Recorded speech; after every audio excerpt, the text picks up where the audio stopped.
Hello, traders. FX Pip Collector here. Today is Friday, September 27th, and I'm going to be analyzing the Euro Yen, starting on the monthly, working my way down to the 1 hour time frame for the full top-down analysis. So, before we get started, I just wanted to mention that today is the last day that I will be making YouTube videos until October 7th. Monday, October 7th is the next day that I'll be making YouTube videos because next week I am on vacation. But next week, I definitely will still be trading while on vacation, and I definitely will still be providing signals to my members. So if anybody's interested in that, definitely check out my website.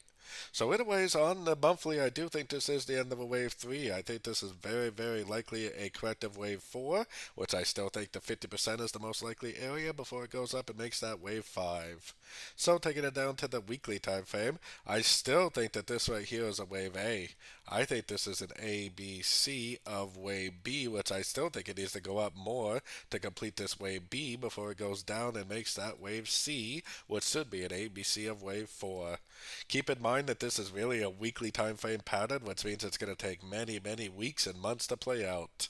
Going down to the daily time frame, we had a huge push down because of the JPY CPI news last night, but I still think this is a wave A. I think this is an A of B. I think this is a B of B, and I still think there's a very good chance this is going to keep going up for a 1, 2, 3, 4, 5 of wave C, which should be a wave C of wave B. So let's take it down to the 4 hour time frame. On the 4 hour time frame, I actually do think this is going up still. I think this is a 1, 2, 3, 4, 5 ending right here for the wave 1. I think this is a big old expanding correction, like an expanding flat type pattern for wave 2, which is probably not over yet. It probably is going to drift down a little bit more, but I think eventually this is still going to go up for a wave 3 of wave C of wave B. Taking it down to the 1 hour time frame, I definitely would be looking for shorts, but I would be paying very, very close attention to these fib levels.